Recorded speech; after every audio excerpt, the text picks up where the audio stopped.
Shalom Dammit! This is Rabbi Sol Solomon with a Rabbinical Reflection for mid-June 2025. Hey, what a sad week for music-loving boomers like yours, Julie. On Monday, June 9th, Sylvester Stewart, a.k.a. Sly Stone, passed away at the surprisingly old age of 82. Just 2 days later, Brian Wilson, wunderkind of the Beach Boys, left this world at the very same age. Talk about influential. Not only are rap and hip-hop children of Sly's beats, but any music group with a big sound and a desire to be inclusive and idealistic owes a debt to the family Stone. After all, the band comprised white guys, black guys, an Italian dude, and women, including their keyboardist Rose and beloved trumpet player Cynthia. If she had done nothing else but scream, "All the squares, go home!" and "All together now!" her place in music history would be secure. And the person who gave her that place was Sly Stone, whose songs like Everyday People, Stand, If You Want Me to Stay, and Everybody is a Star reached for the stars and grabbed them. At their peak, Sly and the family Stone were like the 4th of July, a 1960s peace march, and a Diddy party all rolled into one. Meanwhile, the Beach Boys began as a whiter, mellower party. California kids catching a wave, cruising in cool cars, and already feeling nostalgic about their youth and good times slipping away. And as Brian Wilson deepened his themes, he simultaneously morphed into one of the greatest arrangers in pop history.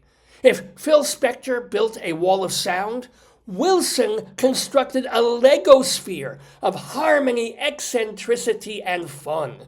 When the album Pet Sounds came out, the Beatles heard it and said, "We've got to do better." They did. And when Sgt. Pepper's Lonely Hearts Club Band was released, Brian Wilson said, "I've got to do better." He didn't. And laboring on Smile or Smiley Smile or Smiling the Smiles of Guy Smiley broke Wilson's brain. Still, for a short time, Sly Stone and Brian Wilson had the Mozart thing. God was coming through them, touching everything they did. Now, is it because they were both crazy? Did they each self-destruct because that level of genius has to flame out after burning so bright? Maybe. They also did a mountain of drugs. Brian, already a schizophrenic, used coke and LSD to enhance his creativity.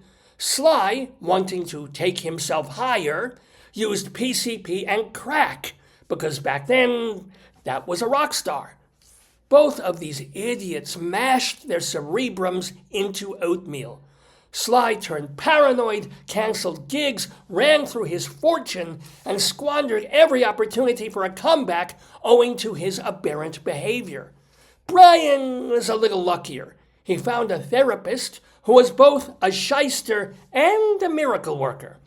Depressed, bedbound, and obese, Wilson nonetheless kept coming back to music, and by the 1990s was again recording, producing, and even touring. They say the last 2 years he was struggling with dementia, but when wasn't he? So, kids, here's a cautionary tale. To quote South Park's Mr. Mackey, "Drugs are bad, okay?" Say all you want about personal freedom, state laws versus federal, edible versus smokable. If you're going to put your mind on a roller coaster, the seatbelt is not guaranteed. Which brings us back again to the consolation prize that both Sly Stone and Brian Wilson lived a lot longer than their lifestyles promised.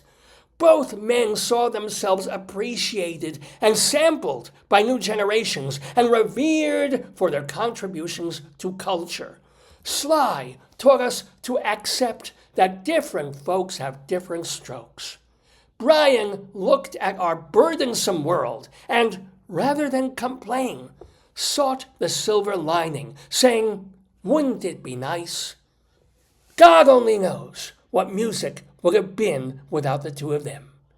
This has been a Rabbinical Reflection from Rabbi Sol Solomon, Temple Sons of Bitches, in Great Neck, New York. Boom, shaka, laka, boom.